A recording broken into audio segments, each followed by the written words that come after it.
She asked for ginger ale, just that. But what she got was a cold Coke, thrown at her, not served. The cabin went silent. The flight attendant didn't apologize. The passengers didn't flinch. Because to them, she was just another black woman causing trouble. But what they didn't know, what no one knew, was who her husband was. A man so powerful, his name could end careers with a single call. And by the time that plane landed, everything would change. This wasn't just an insult. It was about to become the most viral flight story in aviation history. Her name was Maya Johnson, a poised, soft-spoken woman in her mid-30s, dressed in a simple but elegant travel outfit. She had boarded the flight alone, heading from Atlanta to San Francisco to speak at a women's leadership summit. It wasn't her first time flying first class, but she never acted like she was better than anyone. She smiled politely at passengers, thanked the flight crew, and took her seat by the window, ready to enjoy a few hours of peace before her speech. Maya had built her own name as a social justice advocate long before she ever married into money. Her work with underserved communities had earned her quiet respect from many, but fame was never what she wanted. Her husband, however, was another story. A tech mogul turned billionaire investor, known for his low profile and high standards. Most people didn't even know what he looked like. He avoided media like the plague. As the plane settled into the sky, Maya requested a ginger ale from a flight attendant, an older woman with a stiff smile and narrowed eyes that lingered too long. The attendant gave a tight nod and walked off without a word. 10 minutes passed, then 15. Finally, Maya pressed the call button again. What happened next was as fast as it was shocking. Without warning, the flight attendant stormed back, holding a Coke can, not opened, not chilled, and with a mocking grin, tossed it toward Maya's tray table. It missed. Soda splattered across her white blouse. The attendant didn't flinch. "There you go," she muttered before turning away. Maya sat frozen, the chill of the Coke soaking into her shirt, her face burning, not just from the liquid, but from the stares of passengers who said nothing. No one offered a napkin. No one looked outraged. Some even smirked. That's when Maya knew this wasn't about service. This was about her skin. And what no one on that plane realized was that this quiet woman had the power to flip their entire world upside down. Maya took a deep breath, her hands trembling slightly as she dabbed her blouse with a napkin from her purse. The flight attendant had vanished behind the curtain of the galley. Across the aisle, a middle-aged man chuckled and muttered something to his seatmate, something Maya couldn't hear, but the tone was clear. Disdain, amusement, approval of what had just happened. She wasn't just humiliated. She was being watched, judged, and silently mocked. The flight continued in tense silence. Not a single crew member approached her to apologize. When Maya finally got up to go to the restroom and clean herself, she passed by 2 more attendants, both of whom looked away as if she didn't exist. One even rolled her eyes. It was clear now. This wasn't one rogue employee. It was the whole crew. The silent treatment, the passive aggression. The Coke was just the beginning. As she returned to her seat, Maya noticed her phone vibrating. It was a message from her husband, Elijah. "Flight smooth? Just touched down in Zurich. Love you." She paused. Should she tell him? Was it worth it?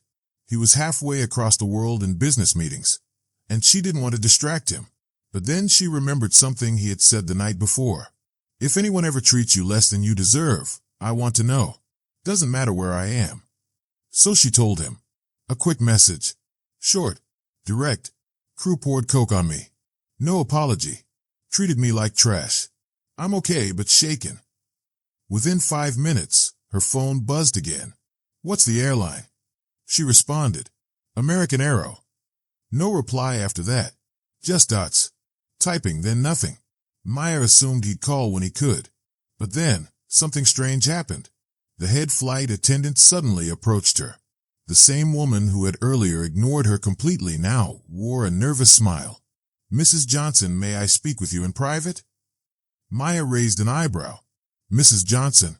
No one had used her last name before. The attendant led her toward the galley, lowering her voice. We apologize for the incident earlier. There was a misunderstanding. We're very sorry." "Which part was a misunderstanding?" Maya asked calmly. The woman stammered.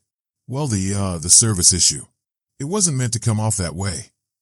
I never said how it came off, Maya replied, eyes steady. But go on. The woman froze, flushed. Then, after an awkward pause, she mumbled again, "We're sorry," and left. Maya returned to her seat, confused but not comforted. Something had changed, but what? Then, the pilot's voice crackled through the speakers. "Ladies and gentlemen, please remain seated. We'll be landing slightly earlier than expected due to updated flight orders." Updated orders? As they descended, Maya noticed the same flight attendants whispering frantically near the cockpit. One kept looking back at her, pale and wide-eyed. Passengers began to notice the tension too. The wheels hit the tarmac, and within seconds, the plane came to a full stop. Not at a terminal gate, but on a private strip of the airport. A black SUV and 2 official airport vehicles were waiting on the tarmac. The cabin doors opened, and the first person to walk in wasn't airport staff. It was Elijah Johnson. Sleek suit, no entourage, just him, calm and focused. He looked at Maya. "You okay?" She nodded slowly, stunned. He turned to the captain and said, "I've spoken to the airline CEO. This crew is relieved of duty immediately." Gasps echoed through the cabin. One passenger whispered, "Wait, who is he?" Another responded, "That's Elijah Johnson. The Elijah Johnson." And just like that, the power dynamic shifted. The people who had laughed, smirked, and stayed silent were now watching their own downfall unfold in real time. The moment Elijah stepped fully into the aircraft, the atmosphere thickened with shock and dread. Passengers who had once looked through Maya now stared at her with widened eyes, whispering among themselves. The very crew members who had treated her like she didn't matter were now standing frozen, their professional facades cracking under the weight of consequence. "I want to speak with the flight supervisor," Elijah said firmly. The woman who had earlier offered the hollow apology stepped forward, clearly shaken. "Yes, sir." Elijah's voice didn't rise, but the authority in it cut sharper than any shout. "I just got off a call with the airline's board. This crew is suspended pending a full investigation into racial misconduct. You will be escorted off this plane by security and replaced before the next flight." "But sir," one of the male attendants began. "Save it," Elijah said without looking at him. "You had plenty of chances to show basic human decency. You chose arrogance." He turned to the pilot. "You're free to continue flying, Captain. You didn't participate, and you tried to intervene, from what I was told. Thank you." The flight attendant slowly moved down the aisle, humiliated, followed by stunned silence. The passengers, unsure of how to respond, sat frozen, many of them now realizing that their silence had aligned them with the guilty. But Elijah wasn't done. He turned toward the cabin and addressed the passengers. "For those of you who sat here and watched a black woman be humiliated without saying a word, you're not innocent. Silence is complicity. If you laughed, if you looked away, remember this moment." He didn't yell. He didn't curse. But his words burned hotter than fire. Then, turning back to Maya, his voice softened. "Let's go." As they stepped off the plane together, hand in hand, the cameras were already rolling. News vans had pulled up on the runway. Somehow, the story had spread. A reporter shouted, "Mr. Johnson, care to comment?" He looked back at the plane just once. "Yeah," he said, "the days of quiet suffering are over." Then they disappeared into the SUV, leaving behind the silence of a stunned aircraft and the unraveling of a system that had thrived on people not fighting back.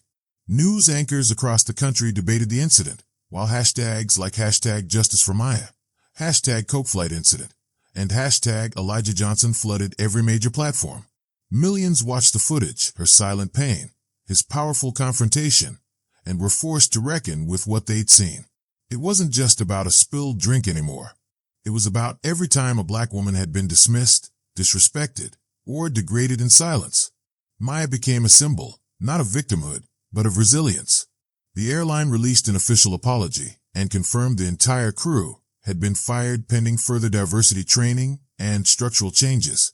But the world wasn't interested in their damage control. People wanted truth and accountability. Elijah declined all TV interviews. Maya posted just once. She wrote, "This wasn't about being a billionaire's wife. This was about being a human being." That one line hit harder than any headline. Within a week, multiple airlines began reassessing their internal policies on racial bias. Advocacy groups launched campaigns calling for mandatory training, while major corporations looked at Maya's case as a wake-up call. But for Maya and Elijah, it wasn't about trending hashtags. It was about healing. They took time away, off social media, off the radar. In the quiet, Maya began to rediscover her voice. She spoke at universities, not as a victim, but as a witness to injustice and a champion for dignity. Her story became a turning point, not because it was unique, but because it was undeniable. Because someone powerful stood up, and the world watched what happened when silence broke. And the final truth, Maya didn't need a billionaire husband to matter. She always had. But in a world that often needed to see power to acknowledge pain, Elijah's voice forced it to listen. So now we ask, how many more Mayas will be ignored before the world finally treats every person with the dignity they deserve?